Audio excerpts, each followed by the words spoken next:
The first split happened over something insignificant. A woman stood in a grocery store aisle staring at two identical cartons of milk. One was cheaper, one was closer. She reached for the one on the left and felt a sudden dizzy lurch, like missing a step on a staircase. For half a second, her vision doubled. Then everything steadied. She paid, went home, and told herself she was overtired. That night, she dreamed of herself putting the other carton into her basket. The dream didn't fade when she woke. It stayed with her all day, vivid and detailed. She remembered both outcomes, the milk she bought and the milk she didn't. Two slightly different breakfasts. Two slightly different mornings. The memories overlapped, causing a dull pressure behind her eyes. Across the world, the same thing was happening. A man chose to answer a phone call and felt the echo of not answering. A teenager decided to skip class and carried the memory of sitting in the classroom anyway. Every choice, no matter how small, split reality cleanly in two. Humanity had always created branches. Now they were being forced to feel them. At first, people thought it was anxiety. Doctors blamed stress, derealization, mass hysteria. But the reports were too consistent. People weren't imagining alternatives. They were remembering them. Fully lived, fully real. Every decision produced two lives, and both stayed inside the same mind. The effect compounded quickly.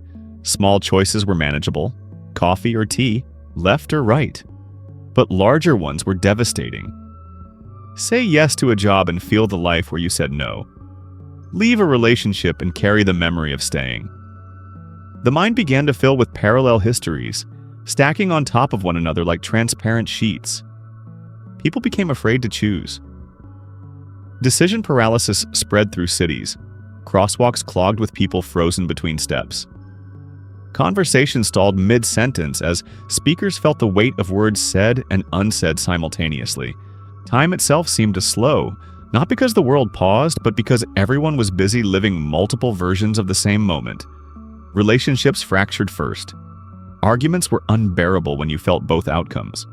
The fight that destroyed everything and the silence that preserved it but poisoned it slowly. Love became overwhelming. Saying, "I love you," meant also feeling the life where you never did. Proposals carried the full emotional weight of acceptance and rejection at once. Some people broke. They withdrew completely, choosing routine and isolation to minimize branching. They ate the same meals, walked the same routes, spoke as little as possible. Their lives shrank, but their minds grew quieter. Others went the opposite way, making reckless choices on purpose, forcing splits until their sense of self blurred beyond recognition. Governments tried to intervene. There were proposals for choice limitation, laws encouraging predictability. It failed immediately. You cannot regulate free will when even hesitation creates a branch. The mere thought of choosing differently was enough to generate another lived path. The real terror came with irreversible decisions. A surgeon made an incision and felt the patient survive and die. A driver swerved and lived the crash both avoided and endured. Parents felt the lives where they protected their children and the lives where they failed. Grief became infinite, layered, impossible to process. And yet something strange began to happen. Over time, the branches started to blur. People noticed that while details differed, emotions converged. Regret felt similar across versions. Love carried the same warmth.